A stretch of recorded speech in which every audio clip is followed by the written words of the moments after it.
നമസ്കാരം. ഭീകരവാദ പ്രവർത്തനങ്ങൾക്കെതിരെയുള്ള രാജ്യങ്ങളുടെ പ്രവർത്തനങ്ങൾ നിരീക്ഷിക്കുകയും അതിനെ സംബന്ധിച്ചുള്ള റിപ്പോർട്ടുകൾ സമർപ്പിക്കുകയും ചെയ്യുന്ന ഐക്യരാഷ്ട്രസഭയുടെ സുരക്ഷാ കൗൺസിലിൻ്റെ ദ്വിവാർഷിക റിപ്പോർട്ട് പുറത്തു വരുമ്പോൾ ചെങ്കോട്ട സ്ഫോടനത്തെ സംബന്ധിച്ച് ഞെട്ടിക്കുന്ന വിവരങ്ങളാണ് പുറത്തു വരുന്നത്. Al-Qaeda in Indian sub continent AQIS അൽ-ഖ്വയ്ദയുടെ തന്നെ പുതിയ രൂപമാണ്. ആ ഭീകരവാദ സംഘടനയ്ക്ക് ചെങ്കോട്ടയിലെ സ്ഫോടനങ്ങളുമായി നേരിട്ട് ബന്ധമുണ്ട് എന്ന് മാത്രമല്ല, ബംഗ്ലാദേശിൽ ഉൾപ്പെടെ ഭാരതത്തിൻ്റെ അതിർത്തി രാജ്യങ്ങളിൽ പലയിടത്തുമായിട്ട് അൽ-ഖ്വയ്ദ AQIS അവരുടെ സെല്ലുകൾ സ്ഥാപിക്കുന്നുണ്ട്, ഭാരതത്തിലെ ഭീകരപ്രവർത്തനങ്ങളെ നിയന്ത്രിക്കുവാനും ഏകോപിപ്പിക്കുവാനുമായിട്ട്. ഈ AQIS എന്ന സംഘടന അൽ-ഖ്വയ്ദയേക്കാൾ ഭയാനകമായ ഭീകരപ്രവർത്തനങ്ങൾക്ക് വഴിവെച്ചേക്കാമെന്ന് സംശയിക്കുവാനുള്ള നിരവധി കാരണങ്ങളുണ്ട്. അതിലേറ്റവും പ്രധാനപ്പെട്ടത് ഈ ജൈവരാസായുധങ്ങളുടെ വികസനത്തിൽ ഈ ഭീകരവാദ സംഘടനയ്ക്കുള്ള താല്പര്യമാണ്. പ്രേക്ഷകർക്ക് ഒരു കാര്യം ഓർമ്മയുണ്ടാവും, തത്വമൈ ന്യൂസ് തന്നെ പലവട്ടം പ്രേക്ഷകരോട് ഈ വാർത്ത പറഞ്ഞിട്ടുള്ളതാണ്. ഈ ചെങ്കോട്ട സ്ഫോടനവുമായി ബന്ധപ്പെട്ട് അതിനു മുൻപും പിൻപുമായിട്ടുള്ള ദിവസങ്ങളിൽ ഗുജറാത്ത് ഉൾപ്പെടെയുള്ള സ്ഥലങ്ങളിൽ നിന്ന് ഭീകരവാദ പ്രവർത്തനത്തിന് പിടിയിലായ 3ഓളം പേരെങ്കിലും റിസിൻ പോലുള്ള മാരക വിഷങ്ങൾ വേർതിരിച്ചെടുക്കുവാനുള്ള നടപടികളിൽ ഏർപ്പെട്ടിരിക്കുകയായിരുന്നു. ജലസ്രോതസ്സുകളിൽ ആ വിഷം കലർത്തി കൂട്ടക്കൊലകൾ നടത്തുവാനും ഭീകരവാദ പ്രവർത്തനങ്ങളിൽ ഏർപ്പെടുവാനും അവർ ശ്രമിച്ചിരുന്നു എന്നുള്ള വാർത്തകളെല്ലാം തത്വമൈ ന്യൂസ് തന്നെ പ്രേക്ഷകരുമായി അവരോട് പങ്കുവച്ചിട്ടുള്ളതാണ്. അപ്പോൾ ഇതിൻ്റെ ഒരു വിശദമായ വിശകലനം നാം നടത്തുമ്പോൾ വെളിവായി വരുന്നൊരു കാര്യം, ഈ AQIS എന്ന ഭീകരവാദ സംഘടന താലിബാൻ ഇപ്പോൾ ഒരു സൗഹൃദ രീതിയിലാണ് പോകുന്നതെങ്കിൽ പോലും താലിബാനെ ഒരു നിമിഷത്തേക്ക് നമുക്ക് മാറ്റിവെക്കാം. ലഷ്കർ-എ-തയ്യബ, ജെയ്ഷെ മുഹമ്മദ് പോലുള്ള ഭീകരവാദ സംഘടനകളുമായിട്ട് സംയോജിതമായി പ്രവർത്തിക്കുന്ന പല ഘട്ടങ്ങളും ഉണ്ടായിട്ടുണ്ട്. ഇതിൻ്റെ എല്ലാം ലക്ഷ്യങ്ങൾ ഏഷ്യയിൽ ഭാരതമായിരുന്നു. പ്രധാന ലക്ഷ്യം ഭാരതത്തിലെ വിവിധ സംസ്ഥാനങ്ങൾ, നരേന്ദ്രമോദി സർക്കാർ ദേശീയതയ്ക്ക് ഉള്ള ഒരു സ്വീകാര്യത, ഇതിനെതിരെയുള്ള പ്രവർത്തനങ്ങൾ, അടിസ്ഥാനപരമായിട്ട് ഇസ്ലാമിക രാജ്യം സൃഷ്ടിക്കുവാനായിട്ട് അവരുടെ മുൻപിൽ തടസ്സമായി നിൽക്കുന്ന ഏക ആശയമായിട്ടുള്ള ദേശീയതയെ ഏത് വിധത്തിലും തകർക്കുക അല്ലെങ്കിൽ ദുർബലപ്പെടുത്തുക എന്നുള്ള ആശയവുമായിട്ട് ഭാരതത്തിൽ ഇവരുടെ പ്രവർത്തനങ്ങൾ ഇവർ സജീവമാക്കിയിരുന്നു. അടിസ്ഥാനപരമായിട്ട് നമ്മുടെ രഹസ്യാന്വേഷണ ഏജൻസികളും നിയമ സംവിധാനങ്ങളും എല്ലാം ഉണർന്ന് പ്രവർത്തിച്ച് ഇവരുടെ ഒരു പദ്ധതികൾ അല്ലെങ്കിൽ ഇവരുടെ ഒരു ലക്ഷ്യത്തിലെത്തുന്നതിൽ നിന്ന് പല തവണ വിജയകരമായി ഇവരെ തടഞ്ഞിട്ടുണ്ട്. പക്ഷേ തത്വമൈ ന്യൂസിൽ തന്നെ RP ഉൾപ്പെടെയുള്ളവർ പലവട്ടം പ്രേക്ഷകരോട് പങ്കുവച്ചിട്ടുള്ളൊരു വിഷയം, രഹസ്യാന്വേഷണ ഏജൻസികൾക്കും നമ്മുടെ നിയമ സംവിധാനങ്ങൾക്കും 99 വിജയങ്ങളുണ്ടായാലും ആ വിജയങ്ങളൊന്നും പലപ്പോഴും നാം അറിയണമെന്നില്ല. അവരുടെ ഒരു പരാജയമായിരിക്കും എപ്പോഴും വാർത്തകളിൽ നിറയുന്നത്. ഈ ചെങ്കോട്ട സ്ഫോടനം പോലെ അവരുടെ പരാജയമെന്ന് പോലും അതിനെ പൂർണ്ണമായും പറയുവാൻ സാധിക്കില്ല. കാരണം ഈ ഉമർ നബി എന്നുള്ള ആ ഒരു ജിഹാദിയെ കൃത്യമായി പിടിക്കേണ്ടതായിരുന്നു. ദൗർഭാഗ്യവശാൽ രക്ഷപ്പെട്ട ഓടിയ അയാൾ ലക്ഷ്യത്തിനെത്തുന്നതിന് മുമ്പ് തന്നെ വലിയ ലക്ഷ്യമായിരുന്നു അയാൾക്കുണ്ടായിരുന്ന. വലിയ ഭീകരവാദ പ്രവർത്തനത്തിന് 100 കണക്കിന് ആളുകളെ കൊല്ലുവാനുള്ള സ്ഫോടക വസ്തുക്കളുമായിട്ടായിരുന്നു, അല്ലെങ്കിൽ അത്രയും പ്രഹരശേഷിയുള്ള സ്ഫോടക വസ്തുക്കളുമായിട്ടായിരുന്നു അയാൾ സഞ്ചരിച്ചിരുന്നത്. പക്ഷേ രഹസ്യാന്വേഷണ ഏജൻസികൾ തൊട്ട് പിന്നാലെയുണ്ട്. തന്നെയുമല്ല, തൻ്റെ കൂട്ടാളികളെയെല്ലാം അല്ലെങ്കിൽ താനുമായി ബന്ധപ്പെട്ടവരെയെല്ലാം ഗുജറാത്തിൽ നിന്നും ഉത്തർപ്രദേശിൽ നിന്നുമൊക്കെ രഹസ്യാന്വേഷണ ഏജൻസികൾ കസ്റ്റഡിയിൽ എടുത്തു കഴിഞ്ഞു എന്നറിഞ്ഞതിനെ തുടർന്ന് അയാൾ പരിഭ്രാന്തനായി പെട്ടെന്ന് നടത്തിയൊരു സ്ഫോടനമായിരുന്നു 16 പേരുടെ ജീവനെടുത്ത ചെങ്കോട്ട സ്ഫോടനം. ആ ചെങ്കോട്ട സ്ഫോടനത്തിൻ്റെ പിന്നിൽ രാജ്യത്തിന് പുറത്തുള്ള ഭീകരവാദ ശക്തികൾ ഉൾപ്പെട്ടിട്ടുണ്ട് എന്നുള്ള വിവരങ്ങൾ RP ഉൾപ്പെടെയുള്ളവർ വളരെ വ്യക്തമായിട്ട്, RP തോട്ട്സിൽ വളരെ വ്യക്തമായിട്ട് RP പറഞ്ഞിട്ടുള്ളതാണ്, പ്രേക്ഷകരുമായ വിവരങ്ങൾ പങ്കുവച്ചിട്ടുള്ളതാണ്. തത്വമൈ ന്യൂസിൻ്റെ ഒരു പ്രത്യേകത എന്ന് പറഞ്ഞു കഴിഞ്ഞാൽ, ഇത്തരത്തിലുള്ള സുരക്ഷാ സംബന്ധിയായിട്ടുള്ള വാർത്തകൾ വരുമ്പോൾ അതിനെ സംബന്ധിച്ചുള്ള ഒരു എക്സ്ക്ലൂസീവ് ന്യൂസുകൾ പലപ്പോഴും പ്രേക്ഷകരുടെ മുമ്പിൽ അവതരിപ്പിക്കുവാൻ തത്വമൈ ന്യൂസിന് സാധിക്കാറുണ്ട്. എക്സ്ക്ലൂസീവ് ന്യൂസുകൾ എന്നുള്ളതല്ല, ഒരു എക്സ്ക്ലൂസീവ് വാർത്ത എന്നുള്ളതിനപ്പുറം ഒരു വിശകലനവും മുന്നറിയിപ്പും പലപ്പോഴും RP പലവട്ടമായി കഴിഞ്ഞൊരു വർഷത്തിന് മേലെ RP തോട്ട്സിലൂടെ പ്രേക്ഷകർക്ക് നൽകുന്നതാണ്. അപ്പോൾ അത് പലപ്പോഴും ദൗർഭാഗ്യകരമായൊരു സംഗതിയാണ് അതെല്ലാം സത്യമാകുന്നു എന്നുള്ളത്. കാരണം RP തന്നെ പലപ്പോഴും പറയാറുണ്ട് സ്വകാര്യ സംഭാഷണങ്ങളിൽ, ഇത്തരം വാർത്തകൾ പറയുന്നത് ഒട്ടും സന്തോഷത്തോടു കൂടിയല്ല, ഒരു മുന്നറിയിപ്പ് നൽകുന്നതാണ്. പക്ഷേ ഈ മുന്നറിയിപ്പ് നൽകുമ്പോൾ നമ്മുടെ രഹസ്യാന്വേഷണ ഏജൻസികളുടെ പരാജയമാണെന്നല്ല ഏതെങ്കിലും തരത്തിൽ ഞാൻ അർത്ഥമാക്കുന്നത്. രഹസ്യാന്വേഷണ ഏജൻസികൾക്കും പലപ്പോഴും പരിധിയുണ്ട്. കാരണം ഈ ഉമർ നബിയെ പോലുള്ള ജിഹാദികൾ പലപ്പോഴും സാധാരണക്കാർക്കിടയിൽ സാധാരണക്കാരായിട്ടാണ് ജീവിച്ചു പോരുന്നത്. ഒരു പ്രത്യേക സംഭവം ഉണ്ടാകുന്നത് വരെ ഇത്തരത്തിലൊരു ഭീകരവാദ പ്രവർത്തനത്തിൽ അവർ ഉൾപ്പെട്ടിട്ടുണ്ട് എന്നുള്ള വിവരം പുറത്തു വരുന്നത് വരെ അപ്പോഴേക്കും അവർ ഹൂറിഫൈഡ് ആയിരിക്കും. മറ്റ് നിഷ്കളങ്കരായിട്ടുള്ള നിരപരാധികളായിട്ടുള്ള ആൾക്കാരുടെയും ജീവൻ എടുത്തുകൊണ്ട് അവർ ഹൂറിഫൈഡ് ആയിരിക്കും. പക്ഷേ അപ്പോൾ മാത്രമാണ് ഇന്നയാൾ ഒരു ഭീകരവാദിയാണെന്ന് ചുറ്റുവട്ടത്തുള്ളവർ പലപ്പോഴും അറിയുന്നത്. അല്ലെങ്കിൽ മറ്റൊരു അപകടകരമായിട്ടുള്ള സാഹചര്യം, അയാളെ സംരക്ഷിച്ച് പൊതിഞ്ഞു പിടിക്കുന്ന ഒരു സമൂഹത്തിൻ്റെ ഇടയിലായിരിക്കും അയാൾ താമസിക്കുന്നത്. ഡോംഗിരി പോലുള്ള പ്രദേശങ്ങളിൽ, ഇപ്പോൾ മുംബൈ, മഹാരാഷ്ട്രയിലെ മുംബൈയുടെ കാര്യമെടുത്താൽ ഡോംഗിരി പോലുള്ള പ്രദേശങ്ങളിൽ ദാവൂദിൻ്റെ ഉച്ഛിഷ്ടങ്ങൾ ഇപ്പോഴും അവശേഷിക്കുന്നത് കൊണ്ട് അവർ പലപ്പോഴും ഇത്തരത്തിലുള്ള ഭീകരവാദികളെ സംരക്ഷിച്ച് പിടിക്കാറുണ്ട്. അതുകൊണ്ട് തന്നെ പുറത്തറിയില്ല. ഇത്തരത്തിലുള്ള 140 കോടിക്ക് മേലെ ജനസംഖ്യയുള്ളൊരു രാജ്യമാണ് ഭാരതം. അവിടെ ഓരോരുത്തരെയും കൃത്യമായിട്ട് മോണിറ്റർ ചെയ്യുക എന്നുള്ള അങ്ങനൊരു ഡിക്റ്റേറ്റർ സ്റ്റേറ്റ് അല്ല ഭാരതം. അത്തരത്തിലൊരു ഏകാധിപത്യ സ്വഭാവമുള്ളതല്ല. എല്ലാ ജനങ്ങളെയും കൃത്യമായിട്ട് 24 മണിക്കൂറും നിരീക്ഷിക്കുന്നൊരു രാജ്യമല്ല ഭാരതം. ആണ് എന്ന് കോൺഗ്രസ്സുകാരും ജിഹാദികളും ആരോപിക്കുമെങ്കിൽ പോലും ചൈനയെ പോലെ അത്ര ജനങ്ങളെ പൂർണ്ണമായിട്ടും വിശ്വസിക്കാതെ അവിശ്വസിച്ചുകൊണ്ട് തന്നെ സ്ഥിരമായ നിരീക്ഷണത്തിൽ വയ്ക്കുന്നൊരു രാജ്യമല്ല ഭാരതം. ജനങ്ങൾക്ക് സർവതന്ത്ര സ്വാതന്ത്ര്യം അനുവദിച്ചിട്ടുള്ള ഭാരതം വിട്ടാൽ ഏഷ്യയിൽ ജനാധിപത്യം കാണണമെങ്കിൽ ഏറെ ദൂരം സഞ്ചരിക്കണം, പല രാജ്യങ്ങൾ കടന്നു പോകണമെന്നുള്ള ഒരു ഗതികേടുള്ള ഒരു ഭൂഖണ്ഡത്തിലാണ് ഭാരതമുള്ളത്.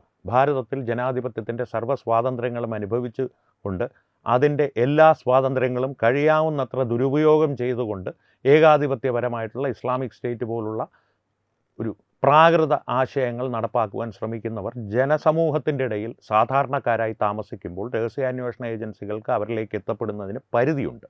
പക്ഷേ ഇപ്പോൾ രഹസ്യാന്വേഷണ ഏജൻസികൾ കൂടുതൽ ഇത്തരത്തിലുള്ള വെളിപ്പെടുത്തലുകൾ വരുമ്പോഴാണ്, അല്ലെങ്കിൽ അവരന്വേഷിച്ചത് കണ്ടെത്തുമ്പോഴാണ് ഇപ്പോൾ അൽ-ഖ്വയ്ദ ഇന്ത്യൻ സബ് കോണ്ടിനെൻ്റ് AQISൻ്റെ പ്രവർത്തനങ്ങൾ നമ്മുടെ രാജ്യാതിർത്തികളിൽ സജീവമാണ് എന്നുള്ള വിവരങ്ങൾ രഹസ്യാന്വേഷണ ഏജൻസികൾ നേരത്തെ മനസ്സിലാക്കിയതാണ്. അതിൻ്റെയൊക്കെ ഭാഗമായിട്ടാണ് ഇപ്പോൾ UN സെക്യൂരിറ്റി കൗൺസിലിൻ്റെ ഈ ഒരു റിപ്പോർട്ട്, ദ്വിവാർഷിക റിപ്പോർട്ടിൽ ഇത് പ്രാധാന്യത്തോടു കൂടി പരാമർശിക്കപ്പെട്ടിരിക്കുന്നത്. അതുകൊണ്ട് തന്നെ ഇത്തരത്തിലുള്ള പ്രവർത്തനങ്ങൾ നടക്കുമ്പോൾ രഹസ്യാന്വേഷണ ഏജൻസികൾ കൂടുതൽ ജാഗ്രതയിലാകും. പക്ഷേ അതോടൊപ്പം തന്നെ ജനങ്ങളും ജാഗരൂകരാകണം. കാരണം പലപ്പോഴും ഞാൻ വ്യക്തിപരമായിട്ട് പ്രേക്ഷകരോട് എപ്പോഴും അപേക്ഷിക്കുന്ന ഒരു കാര്യം, ഇത് നരേന്ദ്രമോദിയും അമിത്ഷായും രാജ്നാഥ് സിംഗും റോയും ഇൻ്റലിജൻസ് ബ്യൂറോയും CBIയും നമ്മുടെ പോലീസുകാരും ഒക്കെ കൂടി ഇതിനൊരു പരിഹാരം കാണണം, ഇവരെ എല്ലാം അടിച്ചോടിക്കണം. ഇതൊന്നും ശാശ്വതമായ പരിഹാരമല്ല. നിതാന്ത ജാഗ്രത മാത്രമാണ് പരിഹാരം. നിങ്ങൾക്ക് ആരെയെങ്കിലും കുറിച്ചൊരു സംശയമുണ്ടാവുകയാണെങ്കിൽ നിങ്ങളുടെ അയൽപക്കത്തോ അല്ലെങ്കിൽ നിങ്ങൾക്ക് പരിചയമുള്ളൊരു പ്രദേശത്തോ താമസിക്കുന്ന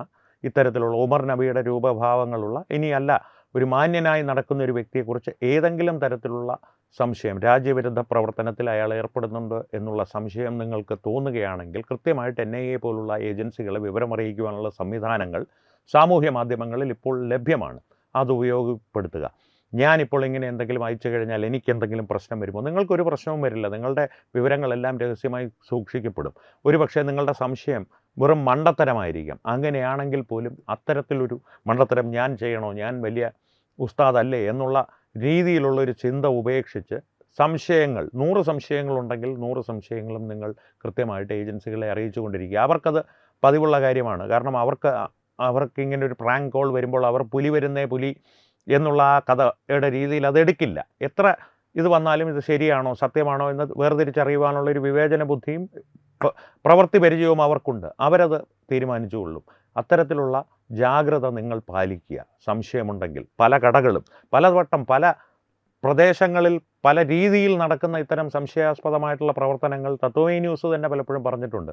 ആളുകളില്ലാതെ ഒഴിഞ്ഞു കിടക്കുന്നതും എന്നാൽ പാതിരാത്രി കഴിഞ്ഞും തുറന്ന് പ്രവർത്തിക്കുന്ന തുണിക്കടകൾ, റെസ്റ്റോറൻറ്റുകൾ ഇപ്പോൾ കുറഞ്ഞു വന്നിട്ടുണ്ട്. തുണിക്കടകളാണ് പ്രധാനമായിട്ട് വരുന്നത്. അത്തരത്തിലുള്ള ഏതെങ്കിലും കടകൾ നിങ്ങളുടെ ശ്രദ്ധയിൽ സ്ഥിരമായി പെടുകയാണ്, നിങ്ങൾക്ക് അങ്ങനെ ഒരു സംശയം തോന്നുന്നുണ്ടെങ്കിൽ ഇതിനെ ഒരു ഫ്ലാഗ് ചെയ്യുക എന്ന് പറയും. അങ്ങനെ ഒരു ഫ്ലാഗ് ചെയ്യുക, അതിനെ ഒരു കൃത്യമായിട്ട് അടയാളപ്പെടുത്തി രഹസ്യാന്വേഷണ ഏജൻസികളുടെ ശ്രദ്ധയിൽ കൊണ്ടുവന്നാൽ മാത്രം മതി. ബാക്കി അവർ നോക്കിക്കൊള്ളും. നാളെ നിങ്ങളുടെ ഇന്ന് ഇമെയിൽ പോയാൽ നാളെ NIA അവിടെ വരണമെന്നുള്ളൊരു ഇതൊന്നും ഞാൻ അയച്ചിട്ടും ഒരു പ്രയോജനമില്ല എന്നൊരു തോന്നലും നിങ്ങൾക്കുണ്ടാകരുത്. NIA കാലാകാലങ്ങളായി വരുന്ന ഇത്തരം അറിയിപ്പുകളെ അല്ലെങ്കിൽ സൂചനകളെ കൃത്യമായി തന്നെ ഗൗരവത്തിലെടുത്ത് നിരീക്ഷിക്കുന്ന ഒരു സംവിധാനമാണ്. കാരണം എനിക്ക് വ്യക്തിപരമായിട്ട് അനുഭവമുള്ളതാണ്. ഫേസ്ബുക്കിൽ വളരെ സജീവമായിരുന്ന ജിഹാദികളുടെ ഒരു ഗ്രൂപ്പ് ഉണ്ടായിരുന്നു. അതിനെ സംബന്ധിച്ച് നിരവധി ആളുകളെ സംബന്ധിച്ച് ഉള്ള വിവരങ്ങൾ കൃത്യമായിട്ട് വ്യക്തിപരമായി ഞാനും ഒരു ബന്ധപ്പെട്ടിട്ടുള്ള സംഘടനകളും കൃത്യമായി കാലാകാലങ്ങൾ ഏതാണ്ട് ഒരു 5 വർഷങ്ങളോളം തുടർച്ചയായി NIA അറിയിച്ചുകൊണ്ടിരുന്നു. ഒരു നടപടിയും പ്രത്യക്ഷത്തിൽ ഈ 5 വർഷ കാലാവധിയിൽ ഉണ്ടായിട്ടില്ല. ഈ 5 വർഷക്കാലത്തിനപ്പുറത്തേക്ക് നിരവധി അറസ്റ്റുകൾ ഡൽഹി എയർപോർട്ടിൽ നിന്നും കനകമല പോലുള്ള പ്രദേശങ്ങളിൽ നിന്നും മറ്റ് രാജ്യത്തിൻ്റെ പല ഭാഗങ്ങളിൽ നിന്നും തുടരെ നടന്നപ്പോൾ മാത്രമാണ് ഞങ്ങൾക്ക് അതിനെ സംബന്ധിച്ച് ഒരു അറിയിപ്പ് കിട്ടിയിട്ടില്ല. ഞങ്ങൾ അറിയിച്ചത് കൊണ്ടാണ് ഇത്തരത്തിലുള്ള ആൾക്കാരെ ഞങ്ങൾ നിരീക്ഷിച്ചതെന്നോ പിടിച്ചതെന്നോ അല്ലെങ്കിൽ സഭാഷ് മക്കളെ എന്നുള്ള അറിയിപ്പും ലഭിച്ചിട്ടില്ല. പക്ഷേ ഞങ്ങൾക്കതിൽ പരാതിയുമില്ല. കൃത്യമായിട്ട് ഞങ്ങൾക്കറിയാം ഏതെങ്കിലും ഒരു തരത്തിൽ അല്ലെങ്കിൽ മറ്റൊരു തരത്തിൽ ഞങ്ങൾ കൊടുത്തൊരു മുന്നറിയിപ്പ്, ഒരു സൂചന, ഇതിൻ്റെ ഒരു തുടക്കമോ അല്ലെങ്കിൽ ഏതെങ്കിലും ഒരു തരത്തിൽ അവർക്ക് സഹായകരമായിട്ടുണ്ടെന്നുള്ള കാര്യം ഞങ്ങൾക്കുറപ്പാണ്. ഞങ്ങൾ NIA സഹായിച്ച ഈ പറയുന്ന പോലെ CID മൂസകളാണെന്നല്ല പറഞ്ഞു വരുന്നത്.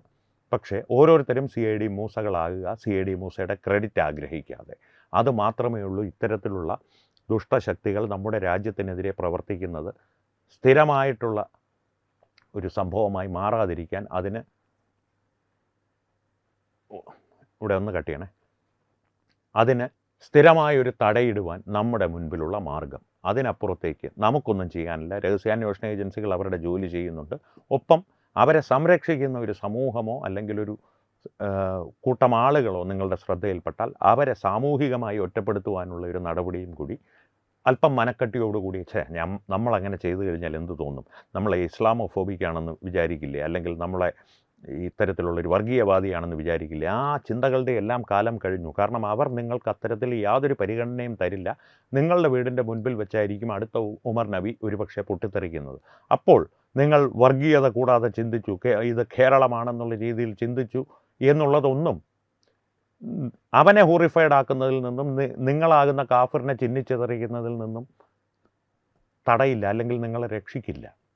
അത് എപ്പോഴും ഓർമ്മയിലുണ്ടായിരിക്കുക, നിതാന്ത ജാഗ്രതയോടുകൂടി പ്രവർത്തിക്കുക. അപ്പോൾ ഈ ഒരു വിവരം പ്രേക്ഷകരുമായിട്ട് പങ്കുവെച്ചത് കാരണം അധികം മാധ്യമങ്ങളൊന്നും വലിയ പ്രാധാന്യത്തോടുകൂടി ഈ AQIS സംബന്ധിച്ച് UN സുരക്ഷാ കൗൺസിലിൻ്റെ റിപ്പോർട്ട് ചെയ്ത് തുടങ്ങിയിട്ടില്ല. തത്വമൈ ന്യൂസ് അത് ആദ്യമായിട്ട് പ്രേക്ഷകരുടെ മുമ്പിൽ സാമൂഹ്യ മാധ്യമങ്ങളിലൂടെ അറിയിക്കുന്നു എന്ന് മാത്രം. ഒപ്പം അതിനെ ചുറ്റിപ്പറ്റിയുള്ള ചില അഭിപ്രായങ്ങളും വിശകലനങ്ങളും. ഈ വിഷയത്തെ സംബന്ധിച്ച് പ്രേക്ഷകരുടെ അഭിപ്രായങ്ങൾ തീർച്ചയായും ഞങ്ങളുമായി പങ്കുവയ്ക്കുക. ഒപ്പം വീഡിയോ ലൈക്ക് ചെയ്യുക, പരമാവധി ആളുകളിലേക്ക് എത്തുവാനായി ഈ വീഡിയോ ഷെയർ ചെയ്യുക. ഏറ്റവും പ്രധാനപ്പെട്ട കാര്യം, തത്വമൈ ന്യൂസിൻ്റെ YouTube ചാനൽ നിങ്ങൾ ഇതുവരെ സബ്സ്ക്രൈബ് ചെയ്തിട്ടില്ലെങ്കിൽ തീർച്ചയായും സബ്സ്ക്രൈബ് ചെയ്യുക. അപ്പോൾ ഈ വിഷയത്തിലും മറ്റു വിഷയങ്ങളിലും സംവാദങ്ങൾ തുടരട്ടെ. വീണ്ടും കാണാം. നന്ദി, നമസ്കാരം. HIV അണുബാധ സന്തോഷപൂർണ്ണമായ ഒരു ജീവിതത്തിന് തടസ്സമല്ല. HIV അണുബാധയ്ക്ക് ഫലപ്രദമായ ചികിത്സ ഇന്ന് ലഭ്യമാണ്. ഇതിന് യഥാസമയം അണുബാധ കണ്ടെത്തുന്നതും കാലേക്കൂട്ടി ചികിത്സ നടത്തേണ്ടതും അത്യാവശ്യമാണ്. സൗജന്യമായ ചികിത്സയും മാർഗനിർദ്ദേശങ്ങളും സർക്കാർ ആശുപത്രികളിലെ ART അഥവാ ഉഷസ് കേന്ദ്രങ്ങളിൽ ലഭ്യമാണ്. ആരോഗ്യ സംരക്ഷണം ഓരോരുത്തരുടെയും ഉത്തരവാദിത്തമാണ്.